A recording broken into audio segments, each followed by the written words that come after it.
and welcome to episode 106 of Magic Rays of Light, a podcast exploring the world of Apple TV and so much more.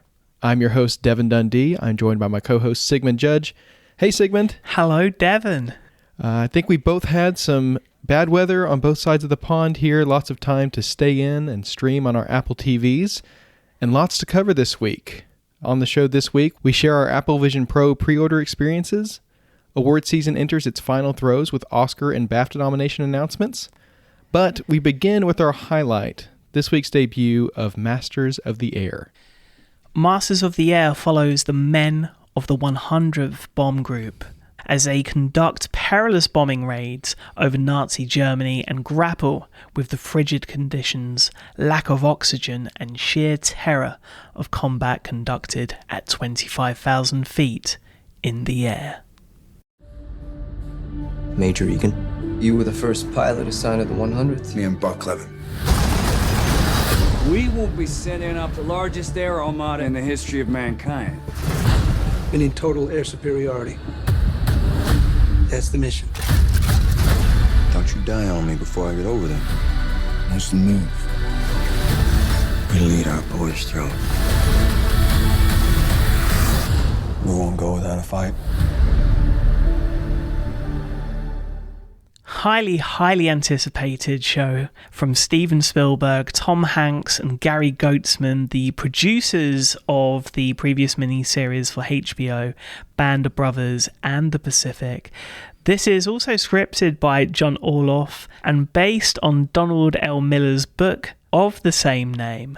Starring Austin Butler, Callum Turner, Anthony Boyle, Nate Mann, Rafferty Law, Barry Cogan, Josiah Cross, Brandon Cook and Anuti Gatwa. This is the first Apple Studios production that actually went into production. Of course, we've seen many air already on Apple TV+. We've seen the first 2 episodes. We are going to keep this extremely spoiler-free and talk about our overall thoughts because we want everyone to be able to enjoy this in their own time. Tell us a little bit more about Masters of the Air and your experience with it, Devon. Well, the series follows 2 main characters, Air Force Major John Bucky Egan, played by Callum Turner, who is sent to England as an administrator ahead of his unit, and Major Gail Buck Cleven, played by Austin Butler, who comes behind, leading the unit to their posting. These 2 are best friends who are eager to fly, help win the war, and keep their men safe. And the series also follows a host of other members of the 100th Bomb Group, including navigators like Harry Crosby, played by Anthony Boyle, and the ground crew. This group go on dangerous day missions to fight Nazi Germany and try to turn the tide of the war. Then those who survive return to base to debrief, recover, and wait to go again. This was a really emotional watch for me, Sigmund, these first 2 episodes. You really see the transformation instantly in these young men as they experience the brutality of war for the first time. When you meet them, of course, they're back home in the United States. They're very confident and eager to get out there. But you see them as they arrive and get into combat, how it really changes them, and they really start to realize the situation that they're in. It's striking just how young these men look. Of course, as I get older, everyone else gets younger, right? But really, these characters just look so young to me. And it's amazing how really they're just starting off in life, right? And this is how they're kind of entering adulthood and starting off their lives and their careers. But in addition to their transformations, we also get to see the camaraderie, the selflessness, and the way they support one another. And I really appreciate that aspect of the series. I like that they aren't macho war heroes, that sometimes these types of titles can fall into, that kind of trope. They're not fearless. These are scared young men who are relying on each other to get through this situation. I love the emotional depth of the relationships. I think there's a vulnerability there that I wasn't expecting, and I love the way that that shines through, especially when they're back at base, reflecting on what they're going through and just kind of helping build each other up, keep each other safe, and get ready for that next mission. I also love in between the missions the way they like to have fun, which really juxtaposes with the reality of the situation that they're in. There's a particular scene in the 2nd episode that really just shows how things change in an instant when that mission comes in. it really is cool to see both sides of their experiences, both the fun they get to have, and then also when it's time to get to work, the way that they change and really get into gear. So I really enjoyed the first 2 episodes, getting to know these characters, really getting to understand where they're coming from, and again, seeing them as fully fleshed out people, even from the very start. I really appreciate it, and I'm excited to see more. I gotta say, the thing that struck me on the first 2 episodes airing on Friday is, you know how you see a plane from far, far away and it almost replicates like a bird? You don't see the sheer scale and heaviness of a plane like that. And when it comes to technology, things have moved on so much, but people are lost not just through gunfire and bombing, but through just technical failures of the time as well. Seeing these young men learning their trade up in the sky with all of those risk factors there, just the idea. There is a scene, and I think I can say this without spoiling anything. There is a scene where someone's in a plane and they're about to crash land, but they're also engulfed in flames. What that must feel like, the pure kind of lack of control. I couldn't help but think about just family members that have been in that situation that I know through stories that have been passed down generations. I highly recommend everyone check it out. We are keeping this very brief, Devon, purely because we don't want to spoil anything, but there is something really, really special about this show. Scored by Benjamin Neavy, with the first 3 episodes directed by Kerry Fukunaga, Masters of the Air finally debuts with its first 2 episodes this Friday on Apple TV+. And in case you'd like to read up on the true story in anticipation of its premiere, we'll leave a link to Donald L. Miller's book in the show notes.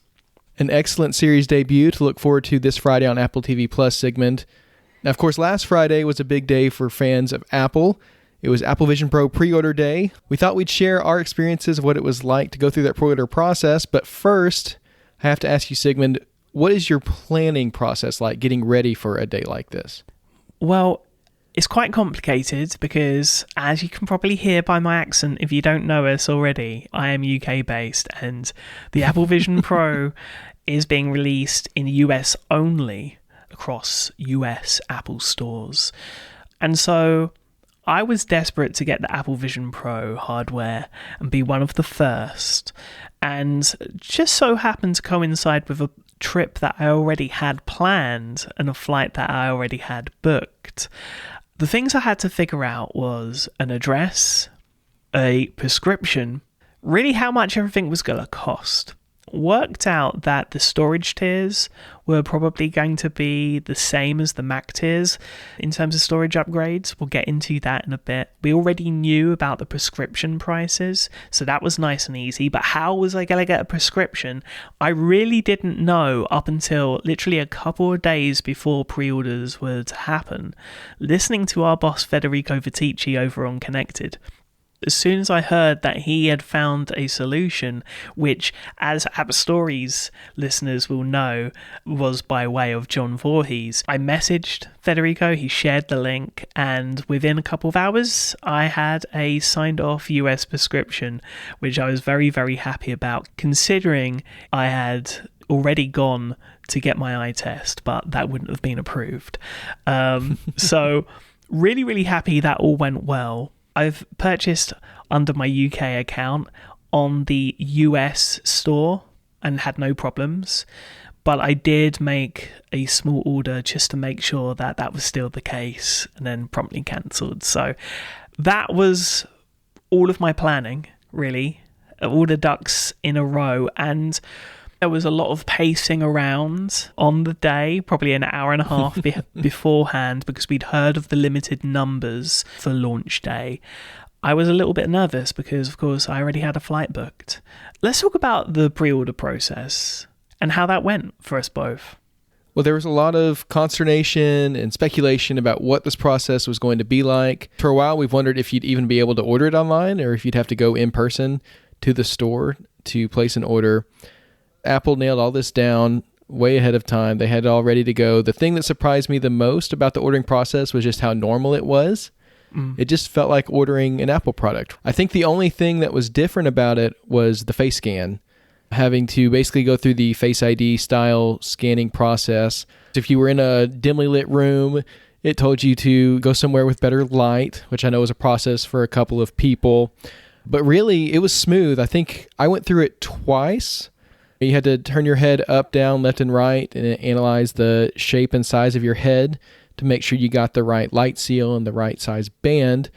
But otherwise, I think it was just a pretty normal process, maybe even simpler than ordering a Mac because you weren't picking your processor, right? All you had to do was pick the size of your storage and whether or not you wanted AppleCare. Well, my experience was slightly different. I don't know if it was nerves or what, but I got through the initial picking the storage size and getting through that way. When it came to prescriptions, nice and easy because I'd already stored my signed off prescription in the Apple Health app. But then the questions started coming with regard to prescriptions. And I was so nervous and going through things so quickly that I answered one question and it said, "I'm sorry, we can't sell you Apple Vision Pro." Thankfully, there was a back button. I did that and I was good. But it was very, very nervy. I didn't look at anything. I literally just looked at, okay, what is the storage? Okay, done. One other issue I had was I was trying to get it for pickup from a store, and there are 2 stores where I'm going to be. Every time I chose a time and then went to check out, that time had been taken. So in the end, I decided, okay, delivery it is. And the plan for me is to have it delivered to the address that I'll be staying at. And then as soon as that's been delivered, go with that parcel to the Apple store and just make sure everything is fit correctly. Because the one thing with the face scanning was I scanned afterwards and got a completely different sizing. I'm a little bit nervous with regard to that, but things will get sorted out. I was able to obtain Apple Vision Pro hardware on day one. Very, very excited about that.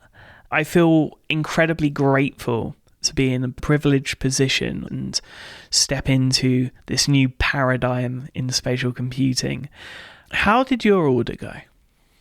Well, as you said, mine was a little bit of a smoother process, not only because I didn't have to worry about uploading a prescription, but also because I got to the buy button and I stopped. Because with a new child and different priorities right now, I'm not going to be ordering an Apple Vision Pro for day one. I hope to be joining you in the world of spatial computing before too long, but I didn't actually finish the process, so I didn't see exactly what the end of it looked like. I did hear a couple of people share a similar story to you about having trouble securing a pickup time where they would choose the time and then try to check out, and the time would be taken by the time they finished checking out. So I think that was another sticking point for a few folks. But otherwise, I'd say it was a pretty smooth pre-order day for the most part. Stock went about, I think, the way that we expected. Shipping times are delayed now by about a month or so. So they did sell out that initial stock, but it's not like it's one of those things where you're never going to get it if you end up ordering it now. So I would say an exciting and successful pre-order day all around. With all that said, Sigmund, I want to know the details. What exactly did you order? Okay, so I ordered an Apple Vision Pro 1 terabyte. I went with the highest storage that was available. And the reason why I did that is purely because there's still no word on download sizes. So, of course, I took precautions, especially wanting to load a lot of movies.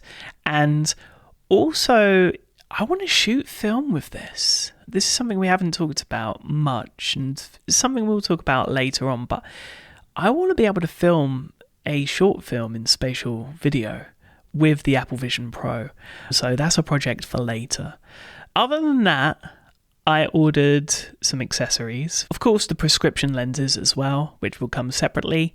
It wasn't until a few hours after I'd ordered that I finally got round to going to the product page and seeing the newly released tech specs. I think there's a few here that you and I are interested in talking about. Yeah, let's run through these real quick. 23 million pixels, a 3D display system, micro OLED, 7.5 micron pixel pitch, 92% DCI P3 with supported refresh rates of 90 Hz, 96 Hz, and 100 Hz, and support for playback of multiples of 24 frames per second and 30 frames per second for jitter-free video. One thing that I really kind of brushed over when I initially looked at these specs once they were revealed was the support of playback for multiples of 24 frames per second and 30 frames per second. This is important for one big reason. From a movie watching standpoint, high frame rate, a controversial subject, I think, for film purists. Movies that play visuals at higher speeds so viewers see fewer motion artifacts as well as less motion blur and stuttered movement on screen, which removes the dreamlike effect we often experience when watching regular movies at the theatre or at home with your TV's cinema mode. Of course, film was always shot at 24 frames per second, but famously, directors including James Cameron, Ang Lee, and Peter Jackson have and continue to adopt the higher frame rate formats for their features. Peter Jackson's Hobbit trilogy was shot at 48 frames per second. James Cameron's Avatar: The Way of Water was shot at 48 frames per second for the action and underwater scenes, with 24 frames per second scenes achieved by doubling the frames. Later, Cameron's original Avatar was re-released in high frame rate, as was Titanic. We keep talking about this film. We talked about it twice last week, again this week. Of course, Titanic had its limited theatrical re-release last year in high frame rate. And finally, Ang Lee's 2019 movie Gemini Man was released on HD Blu-ray at 60 frames per second, but was actually shot to be consumed at 120 frames per second. Andy Serkis's upcoming Animal Farm is also being shot in high frame rate. When you take into account that not only can Apple Vision Pro deliver high frame rate and potentially support the 120 frames per second filmmaking standard introduced at CinemaCon in 2019, it'll be able to do so in 3D. Which is insane. I think a first for consumer electronics in the entertainment space. Who else, Devon, offers that experience from an enthusiast perspective? Well, the name is Christie Projectors. The Christie Eclipse 4K HDR laser projector will give you 30,000 hours at 80% brightness, but it will cost you. Anyone that knows anything about high-end projectors, you have to get the body separate from the lens, and then video processors and power to be able to make everything run. So for the body alone, you're paying $400,000 before sales tax. Then, of course, you have the lens, the video processor, the installation, and then, of course, the need for a dedicated room. So to bring these high frame rate formats over to a consumer that, as we mentioned before, Apple Vision Pro is quite an investment, but in comparison to what we've just talked about, it's a steal, at least from the perspective of someone that's placed a pre-order and is waiting to pick it up and try it themselves. Beyond film, though, because of course there's only a handful of titles that use high frame rate, there is, of course, the potential for sports and live concerts, and I think it's going to be a game changer.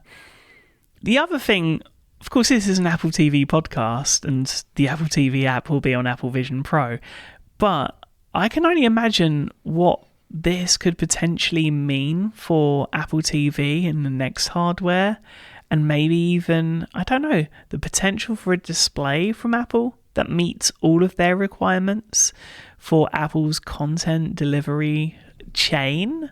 Of course, it's nice and easy just saying that, isn't it? We're going from how many pixels? 23 million pixels on the size of a postage stamp. And now I'm saying, hey, let's just turn it into a TV. What do you think? I wouldn't put it past them, Sigmund, and I know two people who would be first in line if they ever did that. Regardless, these are some incredible specs and some incredible experiences that are going to be unlocked by Apple Vision Pro in just a couple of weeks. Now, getting back to the hardware, in terms of what will actually be included in the box alongside the Apple Vision Pro, we'll have, of course, the Light Seal and Light Seal cushion, the two bands, the solo band and the dual loop band, your external battery, a cover for the front screen, a polishing cloth, and a 30-watt power adapter with included USB-C charging cable. We didn't know for sure what the accessory story was going to be like beyond what was in the box until pre-order time, so you couldn't go ahead and decide ahead of time what accessories you were going to order.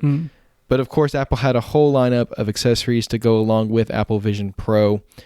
You can buy Light Seals and Light Seal cushions separately, as well as separate bands in different sizes, which is going to be great for people who want to share their Apple Vision Pro with a family member or friend in guest mode. You can make sure that that person gets the perfect fit for their face as well. There's a Belkin clip to attach the battery to your clothing if you don't have a pocket to put it in.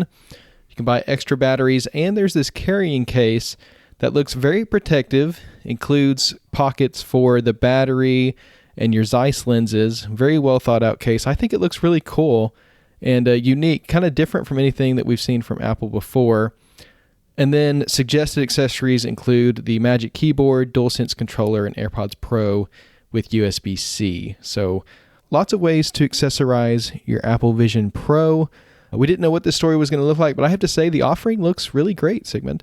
It does. I am tempted by an extra battery just in case that single battery fails. But for now, I got the case. Honestly, $200 for a case, ouch. But I think it's probably going to be well worth it in the long run.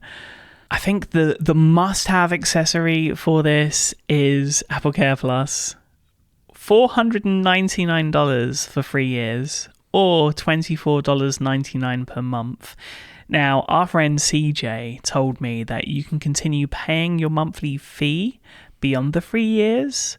So that's what I'm going to do, because even if another version of Apple Vision Pro hardware releases in a few years' time, this will be staying as part of my collection on display. That's the one thing I want, actually, Devon, is a stand for the Apple Vision Pro. I'm waiting for someone to offer something. I saw something on a nefarious-looking website that I didn't necessarily trust, and they had a stand for $899, but for a limited time it's $499. No, never happening. What a deal. As far as the experience of using Apple Vision Pro itself, Apple released a guided tour of Apple Vision Pro featuring someone experiencing the technology for the first time and kind of being walked through it by an Apple employee. I imagine similar to the way that you'll be walked through it at the Apple Store.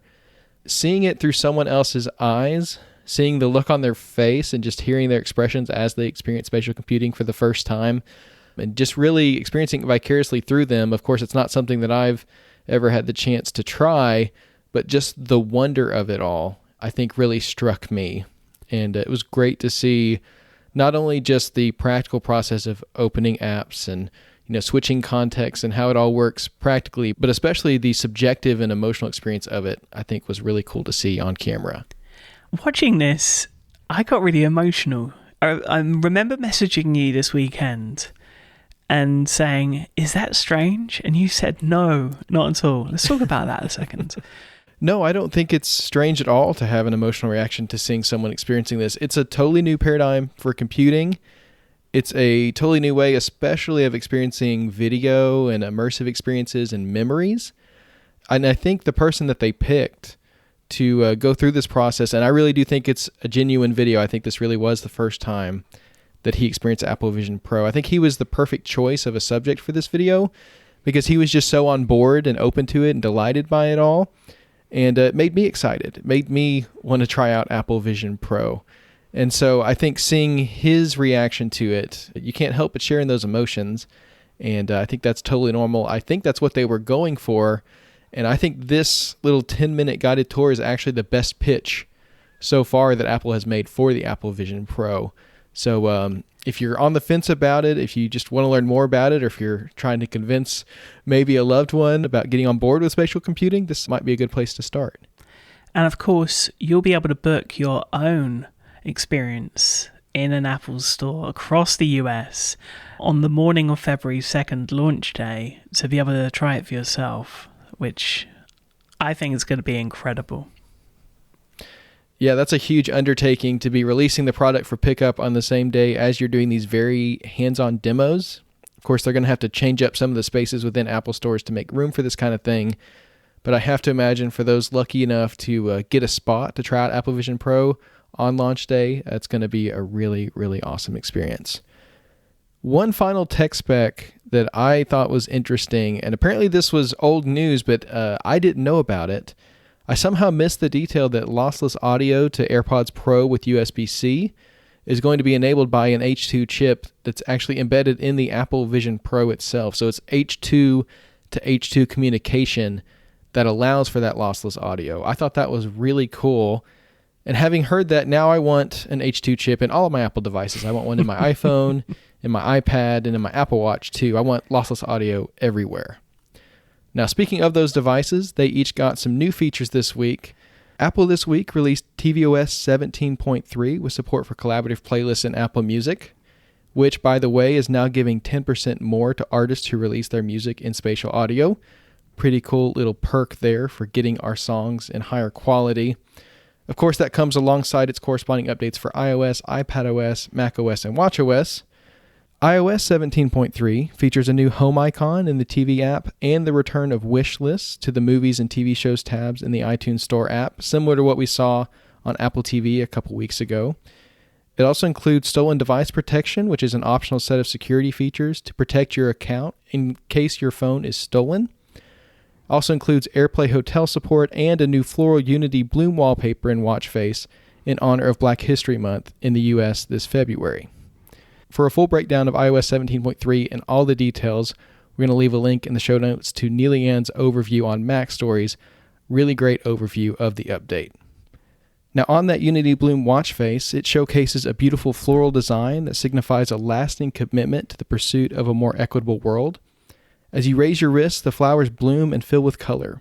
The Unity Bloom wallpaper for iPhone and iPad presents an outline of flowers that fill with color when the display is active. Both are meant to complement the latest Apple Watch Black Unity support band, now available for purchase, which features an arrangement of flowers molded abstractly across the band utilizing red, green, and yellow colors. Inspired by the rich cultural diversity of Black communities around the world, Apple used a unique layering process for the flowers to create tiny variations in each band's design, ensuring no two bands are exactly alike. I love to see what Apple does every year in honor of Black History Month. They do something unique and special every year. I think these are some beautiful designs that are well worth checking out. So when you update your devices, you can check out the new watch face and wallpapers. And if you want to go to the Apple Store, you can check out the Black Unity watch band as well. Admittedly, I don't normally use the wallpapers. This, though, is beautiful. Highly, highly recommend checking it out. Something else that I highly, highly recommend people check out. Trailers. It's time for a trailer talk, Devon. Some incredible trailers for some incredible originals coming, starting with The New Look. Set against the World War II Nazi occupation of Paris, this historical drama series focuses on the pivotal moment in the 20th century when a French city led the world back to life through its fashion icon Christian Dior.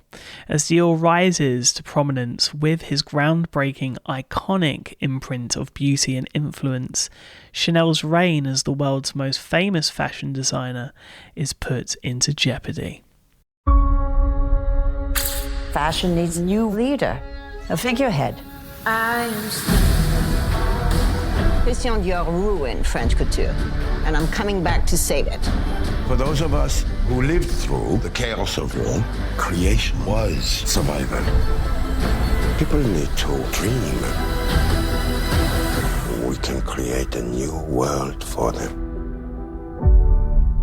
From Todd A. Kessler, starring some of my favourite actors, Ben Mendelsohn as Christian Dior, Juliette Binoche as Coco Chanel, as well as Macy Williams, John Malkovich, Emily Mortimer, Claes Bang, and Glenn Close. What did you think of this trailer, Devon? This one was captivating to me. I think it's going to be a really interesting pairing with Masters of the Air, kind of set in that same time period, just a few years later. I was surprised how high stakes this series looks, but it actually does make sense having seen the trailer. Helping the world recover from a horrific war through creative expression and helping people dream again. Fashion is such an important part of our world, not something that I necessarily think about all the time, but this is just such an important moment in fashion and in the world in general. And so this looks like a really, again, just thrilling trailer and a series that I can't wait to check out. What do you think? So I completely agree with your take on this trailer. But one thing I thought was interesting is, you know, how history is written and is often devoid of detailing the circumstance that drives some unfathomable decisions that are difficult to understand when you remove the context. There's hints of that if you know the history of Chanel and Dior. This is, again, a very well put together trailer. A fan of everyone involved. I'm chomping at the bit to talk about this series, Devon. I want to share that I actually watched screeners over the weekend whilst visiting my mum. You can never prep too early. When I got home, I actually gave my grandmother the biggest hug. She actually fled Nazi-occupied Vienna, Austria, as a young girl during World War II. After having a number of close calls, she went on to build a highly successful dressmaking business in southeast London after losing a large proportion of her family and friends who were either killed in Vienna or sent to concentration camps. She's 93 now, and she wants to watch the new look. Needless to say, we'll be watching together hand in hand when the new look makes its global debut with its first 3 of 10 episodes on Wednesday, February 14th. Be prepared, it's an emotional one. Well, that's beautiful, Sigmund. Thank you for sharing that. Can't wait to watch it on February 14th. The next week, we've got a couple of releases that had trailers this week. Messi's World Cup, The Rise of a Legend, releases February 21st. Alongside Constellation, which follows Jo, an astronaut who returns to Earth after a disaster in space, only to discover that key pieces of her life seem to be missing. This action-packed space adventure is an exploration of the dark edges of human psychology and one woman's desperate quest to expose the truth about the hidden history of space travel and recover all that she has lost. I miss you so much. I miss you too, Mama. Will you be careful out there? I'm very happy to be back home. But things are different. Astronauts go through things they don't understand. Mama? That's when people come unstuck. This isn't madness! I just don't feel like you're my mum. This show is created by Peter Harness and directed by Michelle McLaren, starring Noomi Rapace and Jonathan Banks. 2 familiar faces when it comes to drama and sci-fi. A complicated trailer, which I think already gets you guessing, and I think you've already got some theories. Oh, wow. I have so many theories, Sigmund. Of course, this is sci-fi, but this is also psychological thriller, which is just right up my alley. You know, what is going on with this woman's life? She comes down from space, and it seems like things just aren't the same as when she left. And so there's all these questions about what could be going on. I've got my theories. I'll keep them close to my chest for now because I don't want to spoil anything for anybody. I can't wait to see how this plays out. This really does look so captivating. Now, of course, I'll watch anything Jonathan Banks does. He's just an incredible actor, someone I love to see. And I'm excited about this one also because it's our first Breaking Bad Apple TV Plus crossover, which, of course, we have another one coming soon, as we talked about last week, with Vince Gilligan's series coming to Apple TV Plus. I'm just really excited to see this one. I can't wait to watch it when it debuts with its first 3 episodes, February 21st on Apple TV+. Of course, every week we throw a lot of dates at you because there's so many releases coming up. If you want a very simple way to keep up with everything coming on Apple TV, you can subscribe to our Apple TV release calendar, which we'll link in the show notes. Of course, the release dates don't stop just at trailers. We have more release dates.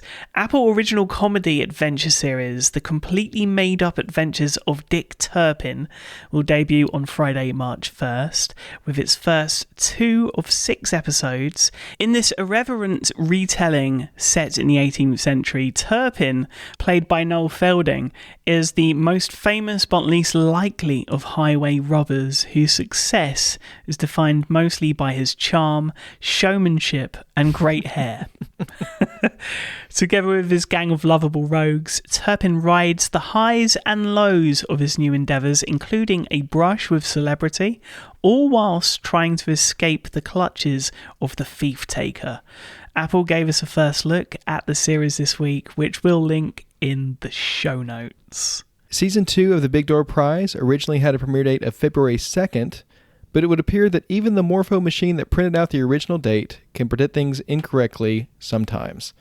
It now seems that the season is scheduled for a mid-March release, but we'll keep an eye out for any official announcement and be sure to add it to the calendar as soon as we know for sure.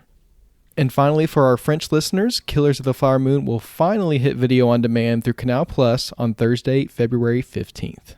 App news. Netflix has confirmed that the company will not offer a Vision Pro app at launch, nor will the company's iPad app be available on the platform. A spokesperson for the company said our members will be able to enjoy Netflix on the web browser on the Vision Pro, similar to how our members can enjoy Netflix on Macs.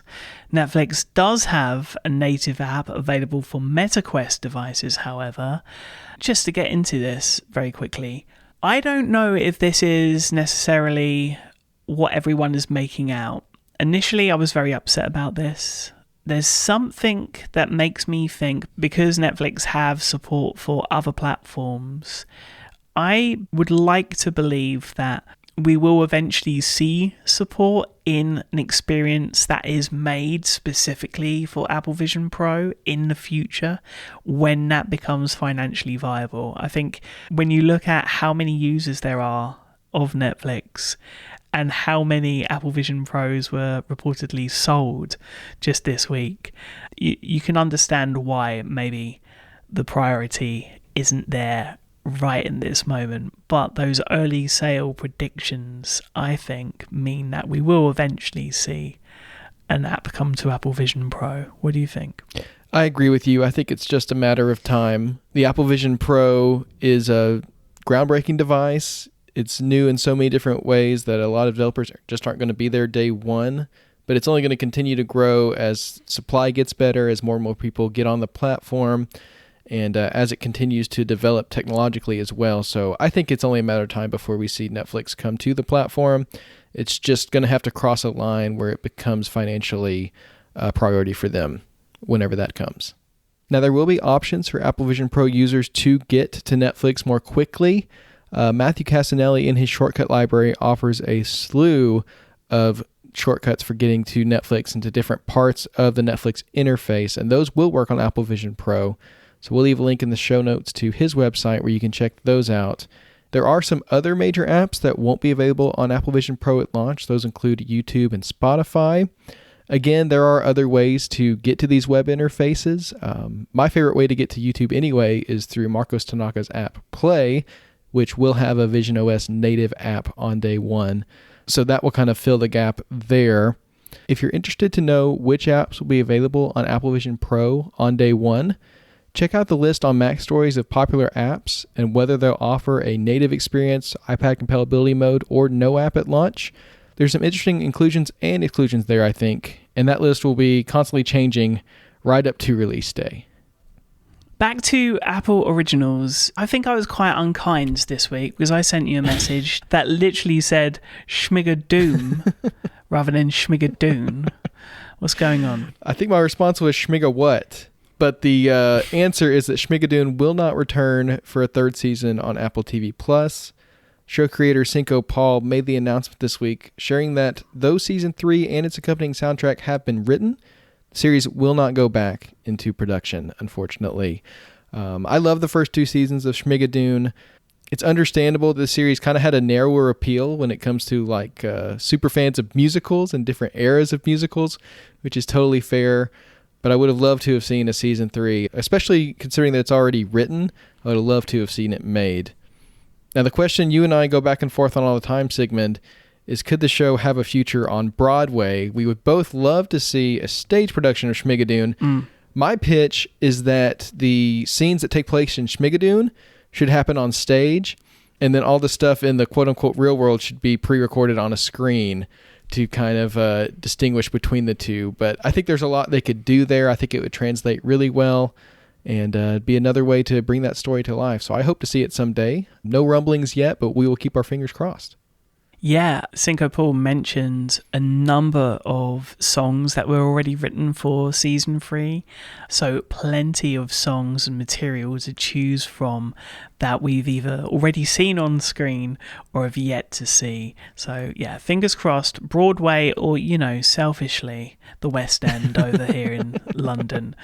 In production now, the cast and crew of Shrinking, another favourite of ours, got together this week for the first table read of season 2, as revealed by Emmy nominee Jessica Williams on Instagram. Production is scheduled to begin later this month. And upcoming series The Last Frontier will begin filming in February.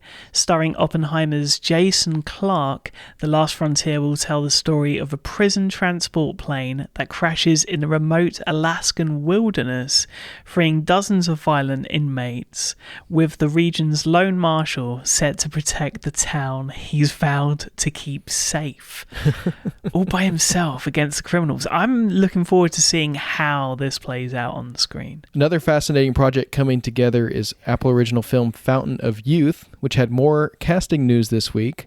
Domhnall Gleeson and Eiza Gonzalez have joined the cast of the film, directed by Guy Ritchie and led by John Krasinski and Natalie Portman. This will be the third collaboration between Ritchie and Gonzalez, following upcoming war film The Ministry of Ungentlemanly Warfare and a recently wrapped untitled action film.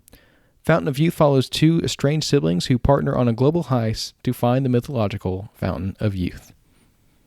Speaking of the Fountain of Youth, we've seen some celebrities on the red carpet during this award season that just don't seem to age, Devon. Yeah, it's pretty incredible. Lots of red carpets going on. Award season is in full swing. Of course, this week, 2 major sets of nominations came out for award season. Those are, of course, the Oscars and the BAFTA nominations, with Apple Originals making showings at both. Let's start with the Oscar nomination, Sigmund. Apple Originals came away with 13 nominations. Tell us about those. Killers of the Flower Moon lead with 10, up for Best Picture, Best Directing by Martin Scorsese, the very first nomination in the history of the Academy Awards for a Native American, and that went to Lily Gladstone for Best Actress. Best Supporting Actor for Robert De Niro. Best Costume Design for Jacqueline West. Best Original Song, A Song for My People, which we've come to find out will be performed on the Oscars stage on March 10th. Best Original Score for the late Robbie Robertson, that's his first. Best Cinematography for Rodrigo Prieto. Best Production Design. And finally, Best Film Editing for Thelma Schoonmaker, who is now the most nominated editor in Oscars history. Wow. Great showing for Killers of the Flower Moon. Napoleon also received 3 nominations for Best Costume Design to David Crossman and Janty Yates, Best Production Design, and Best Visual Effects. We'll be watching the Oscars live on Sunday, March 10th at 7 p.m. Eastern on ABC to see which of these Apple Originals come away with the award. On the other side of the pond, we had the BAFTA nominations announced earlier this week, with Apple Original Films receiving 14 in total. Killers of the Flower Moon picked up 9. Best Film, Best Supporting Actor, Casting, Cinematography, Editing, Costume Design, Makeup and Hair, Original Score, and Production Design.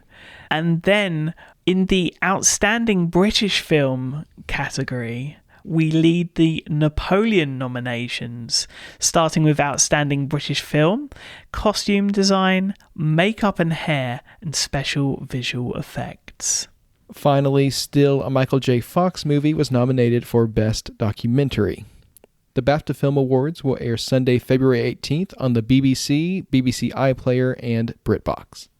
The Kids and Family Emmy Awards were announced this week, with Apple Originals taking home 5 awards, including Outstanding Younger Voice Performance to Mariah Nash for Pinecone and Pony, Individual Achievement in Animation to Ellen Coons for Shape Island, Writing for a Young Teen Program for Life by Ella, Visual Effects for a Live Action Program to Jane, and Casting for a Live Action Program for Best Foot Forward. Great to see Apple's Kids and Family Programming receive awards. Very well deserved, and congratulations to all. Especially happy about that Best Foot Forward nomination. We raved about that show when it released, and it's going to have flown under a lot of people's radar. So if you've got a young one, definitely a show to check out. Lots to recap on, but we do have some Apple TV releases this week, including today another episode of Criminal Record. If you haven't jumped on this, do so, especially for fans of, I think, Slow Horses, but on the more serious side, and fans of Peter Capaldi especially. And on Friday, the 2-episode premiere of our highlight, the incredible miniseries Masters of the Air.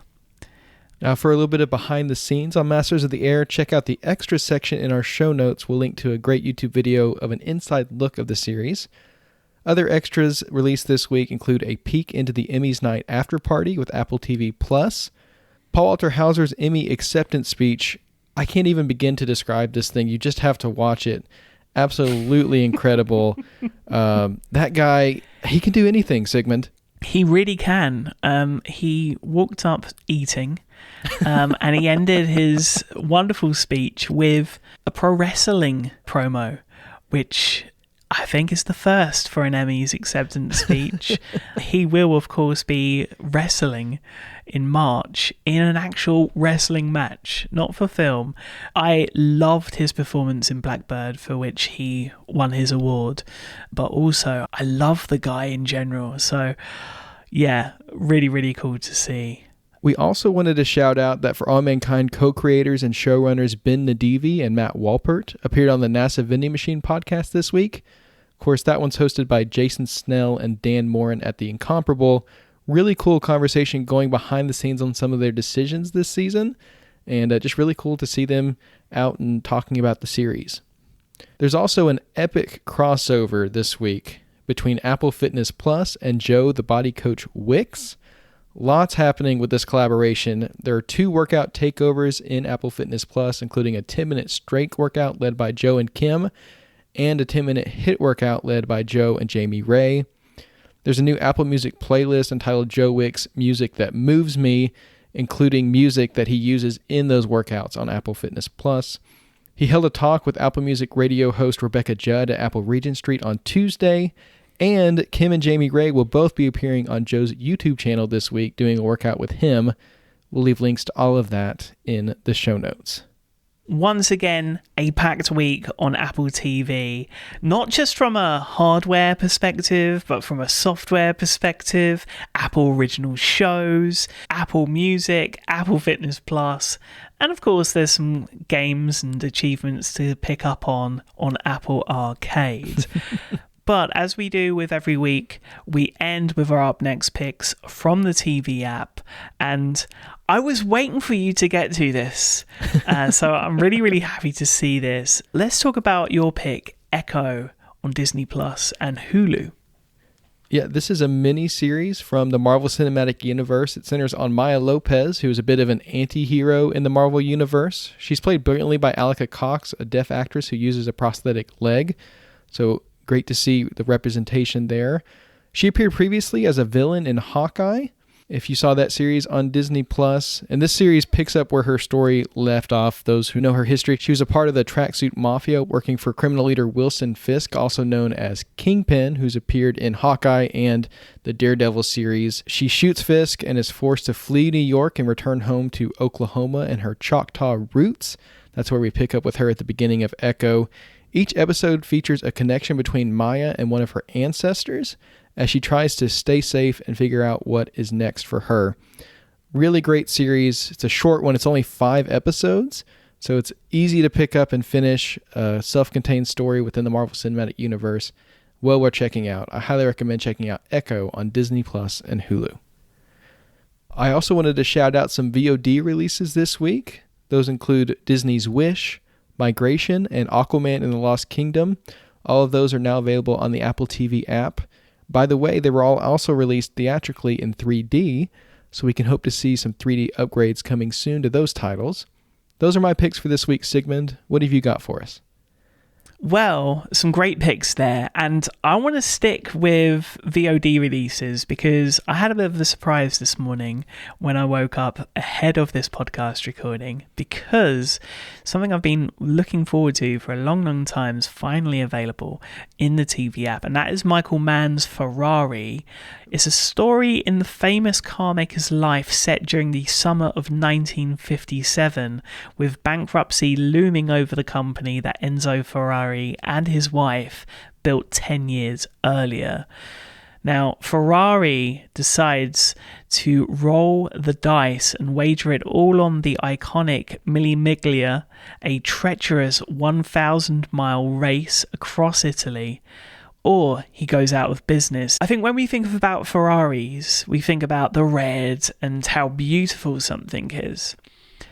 But in this world, what mattered was speed. And all of the money that was being pumped into making the fastest car wasn't enough. And that is why, this story is basically showing Enzo Ferrari and Ferrari having to prove itself to survive. I'm looking forward to this. I've heard great things about the performances from Adam Driver, of course, Penelope Cruz, Patrick Dempsey, and Shailene Woodley, who I recently saw in Dumb Money, who was fantastic in that as well in her role. Highly, highly recommend checking that out if you've got time. And also, something a little more lower brow, I'd say, but something I love and always have done, loved watching it. WWE. It is the time of the year again for WWE Royal Rumble.